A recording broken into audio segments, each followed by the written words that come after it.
साथियों नमस्कार। लक्ष्मी नवमांश में पड़ा ग्रह आपको रंक से राजा बनाने वाला होता है।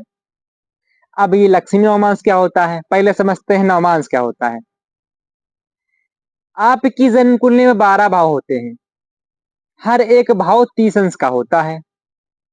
अब एक भाव के जब 9 टुकड़े किए जाते हैं तो उसका एक टुकड़ा नवमांश कहलाता है। मान लीजिए पहले भाव के आपने 9 टुकड़े कर दिए तो उसका एक टुकड़ा जो होगा वो नवमांश कहलाएगा। वो टुकड़ा कितने अंश का होगा? 3 डिग्री 20 मिनट का।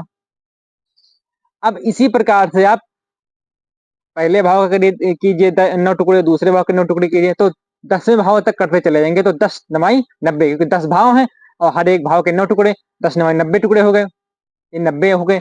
अब आप जब 11वें भाव का टुकड़े 9 भाग करेंगे तो 11वें भाव का पहला नवमांश, कहने का मतलब है वो 91वां नवमांश कहलाएगा। जब 11वें भाव के 9 टुकड़े आप करेंगे 10 9 90 हो ही चुके हैं और एक नवमांश आपका 11वें भाव का, तो 91वां नवमांश कहलाएगा, वो कहलाता है लक्ष्मी नवमांश। तो आप इसको इस प्रकार समझ सकते हैं। नवमांश बताया, अब जो 11वें भाव का कहने का पहला नवमांश लक्ष्मी नवमांश कहलाता है। अब यह गणना आपकी यदि एक अंश की लग्न है तो यह गणना फलित होगी। लेकिन यदि आपकी 1 से 30 तक कोई भी किसी अंश की लग्न है तो उसके लिए आप ये देखिए, आपके लग्न कुंडली में 11वें भाव में जो ग्रह बैठा है, कहने का मतलब कोई ग्रह बैठा है, वही ग्रह आपके नवमांश कुंडली के भाग्य भाव में चला जाता है तो वह लक्ष्मी नवमांश में चला जाता है। गणना की जरूरत नहीं, कोई गुणा गणित नहीं है। मैंने पहले बताया कि लक्ष्मी नवमांश उसको निकालते कैसे हैं।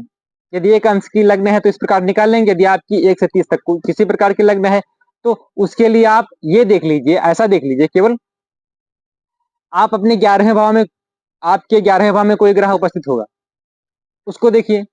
अब वही ग्रह आपके नवमांश कुंडली के यदि भाग्य भाव में चला जा रहा है तो वह लक्ष्मी नवमांश में जा रहा है आपके, तो यह ग्रह आपको रंक से राजा बनाने वाला होगा।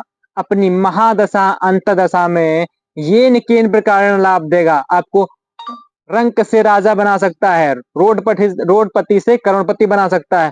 बहुत ही अच्छा प्रभाव देने वाला होगा अपनी महादशा अंतरदशा में। यह ग्रह लक्ष्मी नवमांश में चला गया, इसको बोलते हैं 91वां नवमांश।